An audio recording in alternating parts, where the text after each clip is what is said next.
할렐루야. 반갑습니다. 잘 지내셨나요? 네, 오늘도 만나서 반갑습니다.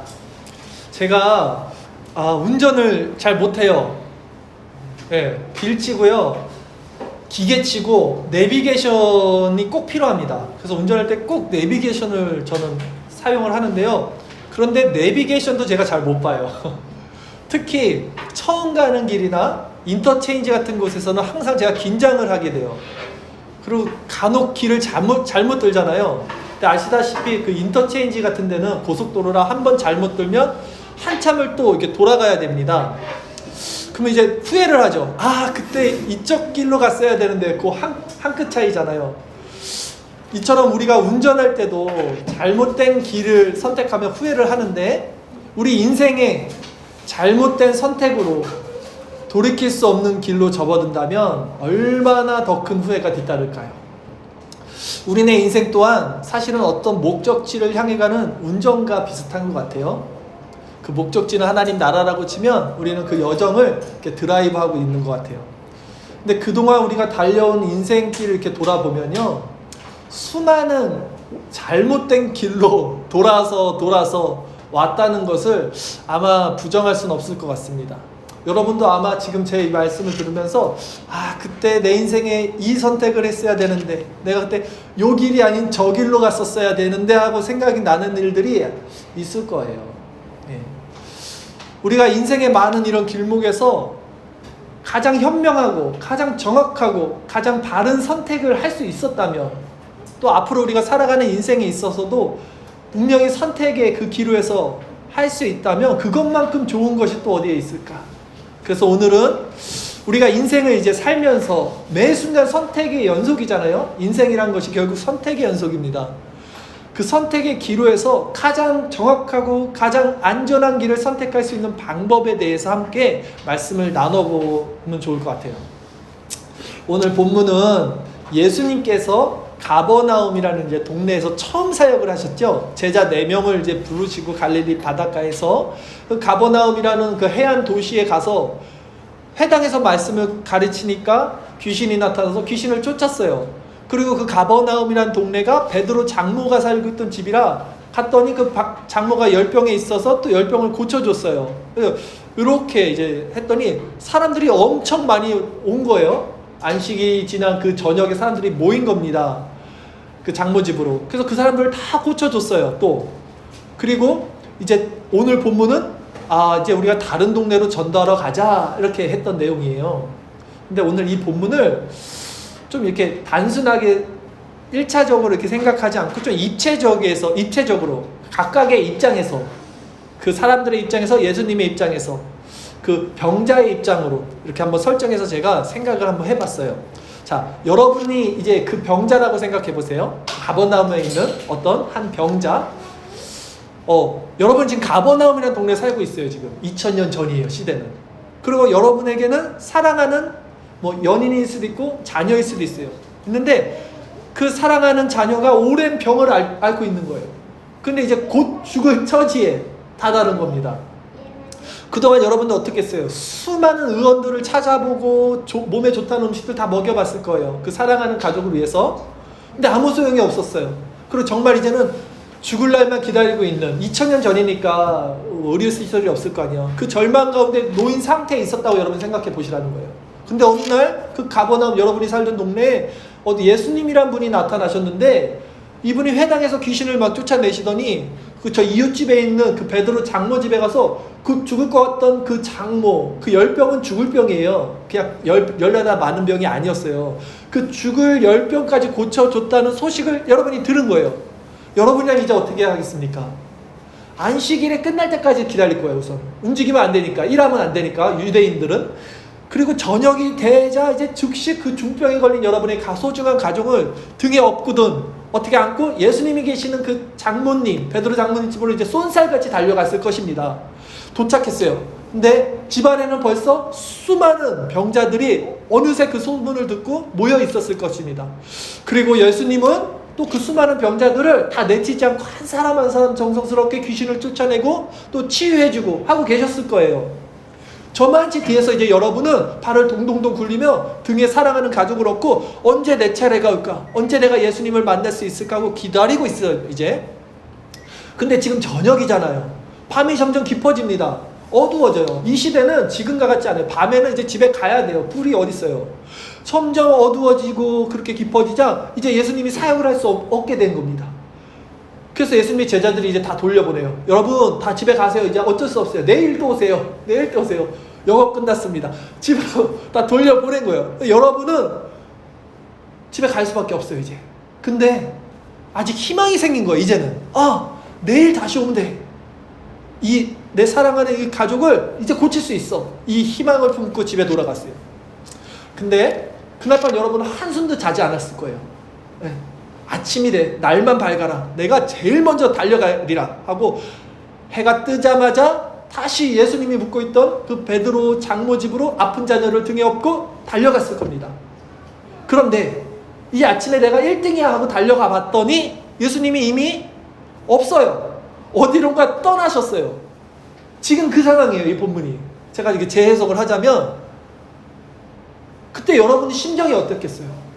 예수님만을 믿고 있었는데 예수님만 만나면 내 가족이 살 수 있었는데 예수님이 사라져버린 거예요. 어디로 갔는지도 모르겠는 거예요. 그 후로 예수님이 돌아왔다는 얘기가 없어요. 이런 상황인 거예요, 지금. 자, 그러면 이번에는 이 똑같은 상황을 놓고 예수님의 관점에서 다시 한번 말씀을 전해볼게요. 예수님이 이제 처음 사역을 시작합니다. 가버나움이라는 동네에 베드로, 야고보, 안드레, 요한 이 4명을 데리고 들어갔어요. 그래서 회당에서 안식일날 말씀을 가르치는데 귀신 들린 자가 나타난 거예요. 그래서 귀신을 쫓아냈습니다. 근데 베드로가 저희 집에 가세요. 저희 장모님이 아파요. 좀 기도해 주세요. 그래? 가자. 그래서 가서 그 병에 걸린 장모도 치유해 줍니다. 그런데 우연치 않게 이 소식이 벌써 소문이 퍼지는 거예요.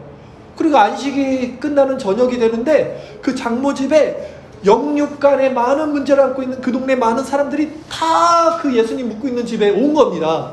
근데 예수님은 분명 하나님 나라를 전파하러 왔는데 그 하나님 나라를 보세요, 달을 보세요. 근데 손가락을 본 사람들이 온 거잖아요. 근데 그 사람들 이렇게 무시하지 않았어요.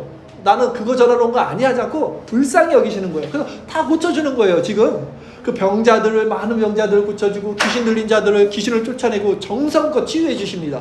그런데 날이 점점 어두워지잖아요. 더 이상 사역할 수 없는 상황이 되자 어쩔 수 없이 이제 그들을 다시 예수님께서 이제 집에 돌려보냅니다. 그러나 돌아가는 그 병자들의 간절한 눈빛이 예수님 마음속에 남았을 거예요.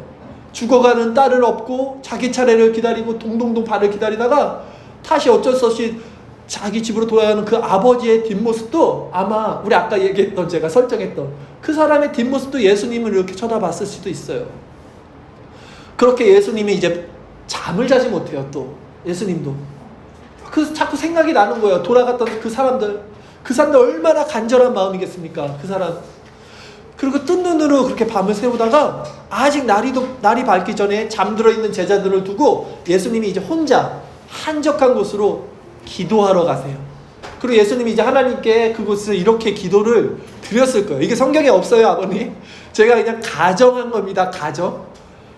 이렇게 기도했을 것 같아요, 제 생각에는. 하나님, 이제 아침이 되면 사람들이 또 몰려올 건데 제가 전해야 되는 그 하나님 나라의 복음은 단지 그 병고침을 넘어선 정말 그 하나님 나라의 선포이지만 그럼에도 저 고통받는 자들, 저 땅의 문제로 고통받는 자들을 제가 어떻게 외면할 수 있겠습니까? 저들의 눈물을 어떻게 외면할 수 있겠습니까? 이 기도를 했을 거예요, 예수님이. 그런데 그 예수님이 그 기도를 하고 나서 어떤 행동을 했냐면 그것이 바로 하나님께 응답받은 행동이었잖아요. 그게 의회였어요. 오늘 마가복음 본문 1장 38절 39절 말씀에 그 기도 후에 나타난 현상이 결과가 이겁니다. 마가복음 1장 38절 39절 같이 읽겠습니다. 시작. 이르시되 우리가 다른 가까운 마을들로 가자. 거기서도 전도하리니 내가 이를 위하여 왔노라 하시고 이에 온 갈릴리를 다니시며 그들의 여러 회당에서 전도하시고 또 귀신들을 내쫓으시더라. 이게 어떤 상황이냐면 아침이 돼서 지금 베드로 장모 집에 사람들이 몰려왔잖아요. 제자들은 자고 있었잖아요. 제자들이 깨어났더니 사람들이 왔는데 예수님이 안 보이네. 그래서 예수님을 찾아 동분서주합니다. 이제 제자들이. 근데 베드로를 위시해서 이게 본문에 있잖아요. 그래서 베드로를 위해서 제자들이 막 돌아다니다가 예수님이 한적한 곳에서 기도하고 있는 걸 발견한 거예요. 그래서 가서 예수님께 말한 거야. 예수님 빨리 돌아가야 돼요. 빨리 사람들 기다리고 있어요. 병 고쳐 주셔야 됩니다. 라고 말한 거예요. 베드로가. 그때 예수님이 이렇게 대답한 거예요. 아니야.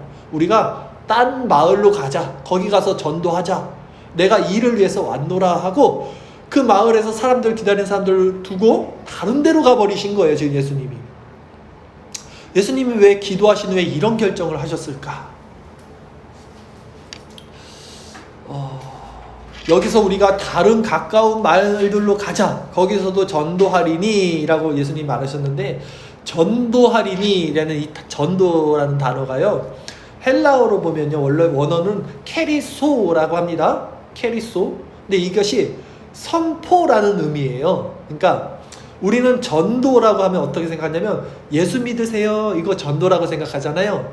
전도하러 다니잖아요. 그러니까 예수 믿으세요. 이 개념이 아니라 전도는 케리그마, 케리소, 하나님 나라를 선포한다는 의미예요. 그래서 고린도전서에 보면 전도에 미련한 것으로 믿는 자들을 구원한다는 이 말씀이 있는데 전도에 미련한 것으로 믿는 자들을 구원해?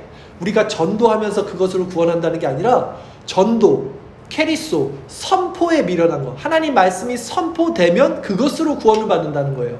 고린도전서 1장 21절 말씀 우리 주일 성경 말씀을 한번 같이 읽어볼게요. 시작. 하나님의 지혜에 있어서는 이 세상이 자기 지혜로 하나님을 알지 못하므로 하나님께서 전도에 미련한 것으로 믿는 자들을 구원하시기를 기뻐하셨도다 해야죠. 전도에 미련한 것이 바로 선포라는 말입니다. 그래서 복음을 전하는 것은 오직 선포되는 하나님의 말씀으로 이루어진다는 거예요. 이 선포는 사람들에게는 미련한 것으로 보여요. 하나님은 그러나 그 선포된 말씀으로 믿는 자들을 구원하시는 것을 기뻐하신다는 거예요. 그러니까 예수님도 이 새벽에 하나님께 기도한 끝에 자신의 사역의 목적을 분명히 점검한 후에 내가 전도하러 왔어. 내가 선포하러 왔지. 내가 병 고쳐주러 온 건 아니야. 그러니 나는 전도하러 가자. 내가 선포하러 가자. 내가 하나님 나라를 말씀을 전하러 가자라고 해서 떠나신 거예요. 그러면 가버나움 지금 베드로 장모 집 앞에서 아직도 예수님을 기다리는 예수님이 돌아오기만을 간절히 기다리는 그 등에 내 자녀를 얻고 있는 그 병자들 우리 아까 얘기했던 그 사람이 이제 어떻게 되는 겁니까? 그 사람 예수님 만났으면 그 자녀를 살릴 수 있었는데 예수님이 갑자기 사라졌기 때문에 이제 자녀는 죽을 수밖에 없는 상황에 놓였잖아요. 이 사람은 어떻게 되는 겁니까? 라고 할 때 사실 그렇지 않아요. 이미 그들에게는 복음이 선포됐습니다. 전도에 미련한 복음이 선포가 됐죠. 당장 병고침이 일어나지 않아도 하나님의 택한 백성들에게는 하나님의 나라가 그 마음에 임합니다. 그리고 그 안에서 그들은 참된 소망과 참된 위로를 받게 돼요. 성령님의 친히 그들 마음속에서 위로하시고 하나님의 나라로 그들을 이끌어 가시기 때문이에요. 하나님은 절대 하나님의 택한 백성들을 외면하시거나 홀로 두지 않으시는 분이에요. 하나님이 분명 그들 마음속에 손가락이 아니라 달을 보는 믿음 그것으로 이끌어 주셨을 겁니다. 그 확신이 또 예수님에게 있었기 때문에 예수님이 그 자들을 두고 다른 곳으로 하나님 나라를 선포하러 가실 수 있었던 거예요.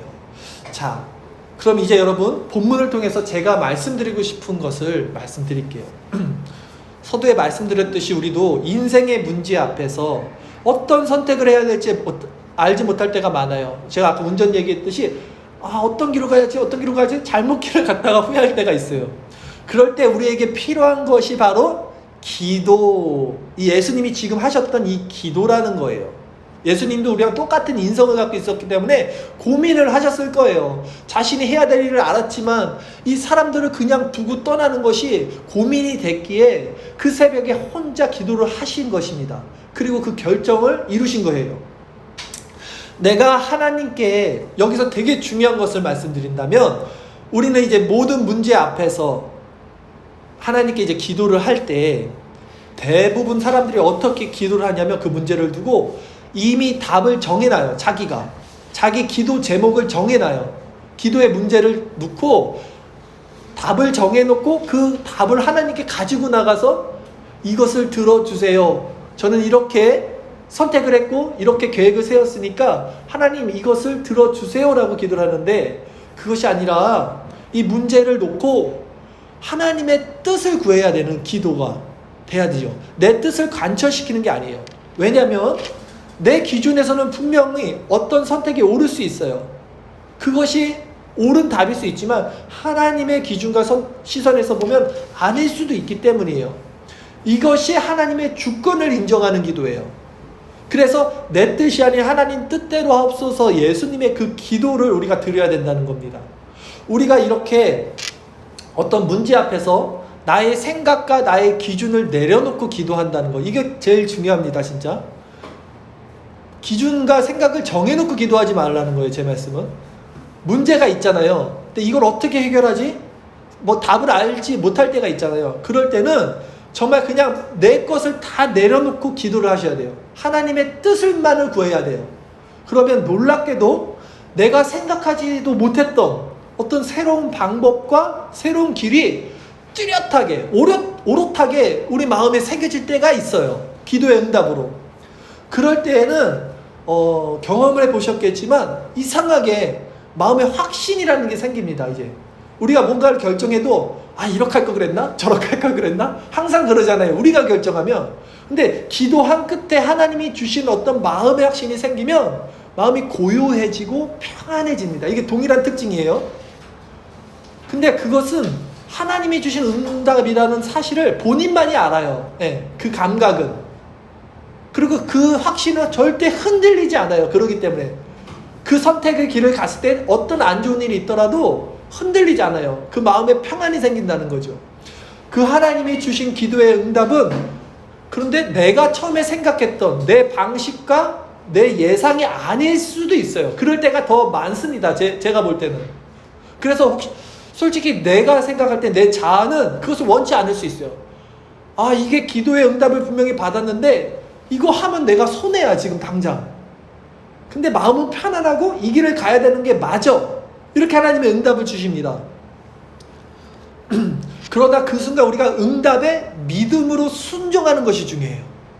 그러면 놀랍게도 하나님은 그 문제에 반응하는 우리의 믿음을 통해서 영광을 받으세요. 그리고 그 모든 일을 내가 생각한 것보다 훨씬 더 좋은 방향으로 훨씬 더 수월하게 역사에 가심을 우리 인생을 통해서 보여주십니다. 이 기도의 원리입니다. 아브라함 때부터. 아브라함도 보이지 않는 길을 따라가는 거예요. 믿음으로. 근데 하나님은 그 믿음을 의롭게 여기시는 거예요. 그리고 그 길을 열어주시는 겁니다. 제가 서두에 말씀드렸듯이 저는 길치라서 운전을 잘 못해요. 제가 운전할 때 가장 좋은 방법은 뭐냐면 내비게이션은 무조건 있어야 되고 제가 가는 그 목적지의 길을 잘 아시는 분이 제 옆에 앉아갖고 같이 동행해 줄 때 가장 든든합니다. 막 옆에서 그러면 처음 화내시는 분 말고 되게 마음 편안하게 이렇게 말해주면 되게 처음 가는 낯선 길이라 할지라도 제가 두려움이 없더라고요. 긴장을 안 해요. 근데 저희 아버님이 그런 분이셔요. 네, 가끔 제가 아버님 옆에 딱 앉아 계시면 아버님은 이제 길을 잘 아시니까 아버님이 아시는 길을 가실 때 내비를 켜도 내비가 의존이 안 되고 아버님이 그냥 편안하게 여기서 이렇게 가라 그렇게 운전할 때가 운전이 제일 편해요. 새로운 길을 갈 때.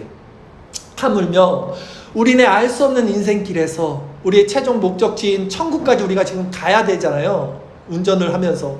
근데 그 길을 가장 잘 아시는 우리 하나님이 내 옆에서 함께 앉아서 동행해 주신다면 그 인생이야말로 얼마나 진짜 더욱 안전하고 편안한 길이 되겠냐는 말씀을 드리는 거예요. 제가 그 하나님과 동행하는 방법이 바로 기도라는 것을 말씀드리는 겁니다. 기도를 통해서 하나님은 우리의 어렵고 힘든 문제 앞에서 가장 정확하고 가장 빠르고 가장 안전한 길을 제시해 주신다는 겁니다. 기도할 때 여러분 다 느껴보셨듯이 기도하신 사람들은 아실 거예요. 마음의 답답함과 먹구름 같은 것들이 어수선했던 이 복잡했던 우리의 마음과 생각들이 정리가 되고 뭔가 뚜렷해지고 명확해지고 단순해지는 기분이 듭니다. 기도를 오래 깊게 하고 딱 기도가 끝났을 때. 그렇죠? 네, 맞아요. 그런데 기도가 이렇게 문제 해결에 내비게이션이 된다는 것을 우리가 다 알면서도 근데 왜 우리는 기도하지 못하는 걸까요, 여러분? 이유가 뭡니까? 그것은 마귀 사탄이 우리 마음에 자꾸 방해를 놓기 때문에 그런 거예요. 우리 생각과 마음을 통해서 우리가 하나님과 그 기도의 끈이 연결되지 못하게 우리를 자꾸 공격하고 우리를 방해를 놓기 때문에 우리가 기도하지 못하는 거예요. 그 방법을 어떻게 하냐면요, 마귀들은 현대 사회에 너무나 복잡하고 정신없고 빠릅니다, 여러분. 그리고 너무나 좋은 것들, 우리의 눈과 귀를 현혹하는 것들이 많습니다. 그래서 우리로 하여금 기도할 시간과 장소를 준비하지 못하게 하는 거예요. 기도할 수 없게 만드는 요소들이 너무나 주변에 팽배하게 많습니다. 그러나 그 배후에는 분명히 마귀 사탄의 속셈이 있는 것을 우리가 간파할 수 있어야 되는 거예요, 성도는. 그래서 본문 속에서 예수님이 행하신 모습을 보십시오. 예수님이 얼마나 바쁘시게 하루 종일 피곤한 몸을 이끌고 그 밤에 몇 시간 주무시지도 않았을 거예요. 미명, 해가 뜨기 전에 그래도 기도의 시간을 만들어내신 거예요, 예수님이. 또한 기도의 장소를 확보하신 거예요. 아무도 없는 곳에 가신 거예요. 우리들에게 필요한 것이 예수님이 이 말씀을 통해서 우리들에게 이것을 교훈하고 계시는 거예요. 너희들도 이렇게 하라고. 예수님은 하나님이셔요. 굳이 기도하실 필요는 없으셨을 수도 있어요. 그러나 인간이셨기에 우리들에게 어떻게 인생을 살아가야 되는지, 문제 앞에서 너희가 어떻게 행동해야 되는지를 이렇게 남겨두시는 거예요. 말씀을 통해서 배우라고. 이것이 여러분, 그리고 우리의 인생의 가장 중요한 키포인트입니다. 우리 인생의 승패를 좌우하는 가장 중요한 이게 포인트라고 저는 생각해요. 분명히 세상의 분주함 가운데 기도 시간과 기도 공간을 확보하는 이것이 우리 인생의 승패를 좌우하는 포인트예요. 확실합니다. 우리가 결정하고 우리의 지혜와 판단으로 이루어져서 갈 수 있는 길이 아니에요, 인생은. 우리가 해야 할 가장 중요한 우선순위는 기도의 시간과 기도의 장소를 확보하는 것입니다. 그리고 그 어려운 문제 가운데 나의 생각과 기준으로 관철시켜서 그 길을 따라 행하는 것이 아니라 다 내려놓고 예수님께 구하는 거예요. 그래서 예수님께 응답을 받고 그 담대하고 평안하고 온전한 마음으로 그 길을 이제 운전해서 나가시면 되는 겁니다. 그러니 여러분, 하루 중에 아무에게도 방해받지 않는 여러분들만의 시간과 아무에게도 방해받지 않는 여러분들만의 공간을 한번 고민해 보세요.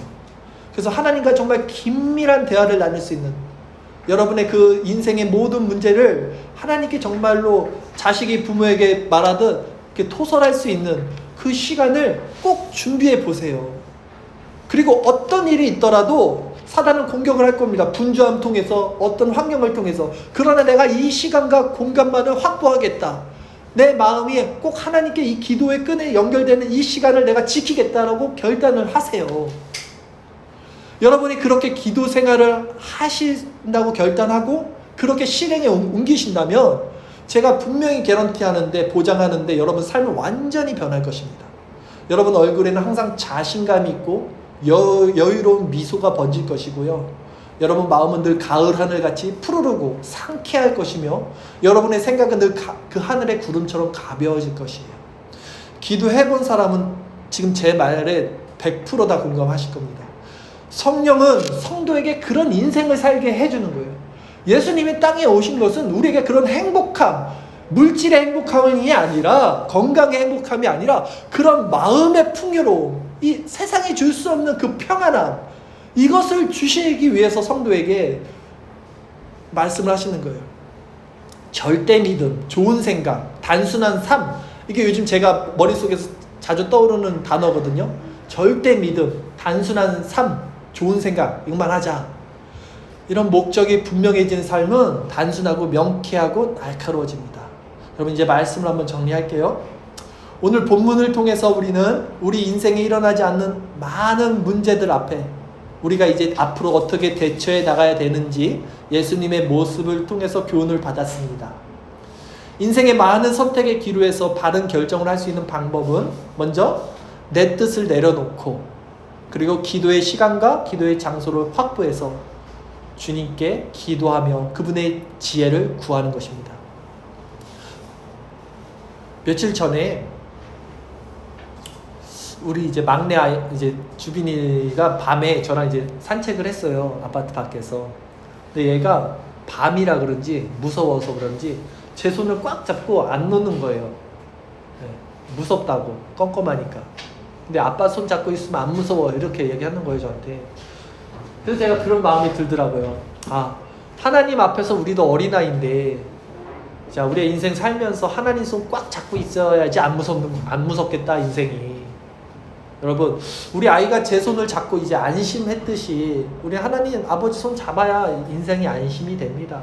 우리 아이가 당장 먹을 게 없어서 뭐 그런 거 고민합니까? 아빠 손 잡으면 고민 안 하듯이 우리도 인생 가운데서 어떻게 살아가야지, 뭘 먹고 살아가야지, 하나님 손 잡고 있을 때 그 염려, 걱정, 근심이 기도를 통해서 다 사라지게 되는 것입니다. 그리고 하나님이 지혜를 주시고 길을 열어주시는 것입니다. 그분의 손을 잡고 우리의 인생을 살아가는 것이 가장 안전한 길이에요. 그러면서 그분과 대화도 하시고 속상한 거 있으면 좀 하소연도 하시고 사람에게 하지 말고 또 어려운 문제가 있으면 아버지께 물어보시면 되죠. 그것이 기도의 내비게이션을 켜고 인생을 우리가 살아가는 거예요. 그래서 제가 오늘 설교 제목을 기도의 내비게이션이라고 정했어요. 여러분, 기도의 내비게이션을 키십시다. 우리 기도가 우리 인생의 내비게이션이 되는 이상 우리 인생길은 이제 두려울 것이 없어요. 여러분, 지금 어떤 문제 가운데 놓여 있습니까? 문제가 없는 사람 아무도 없어요. 그렇다면 기도의 내비게이션을 켜십시오. 기도의 시간을 확보하시고 기도의 장소를 확보하시고 여러분의 생각을 내려놓으시고 응답을 받으시는 겁니다. 기도의 내비게이션을 켜고 천국문이라는 이제 도착지를 딱 적어놓고 그걸 누르셔요. 그리고 그제 도착할 때까지 이제 주님과 함께 동행하십시오. 무엇보다도 가장 안전하고 편안한 우리 인생 여행이 되시기를 바라겠습니다. 기도하겠습니다.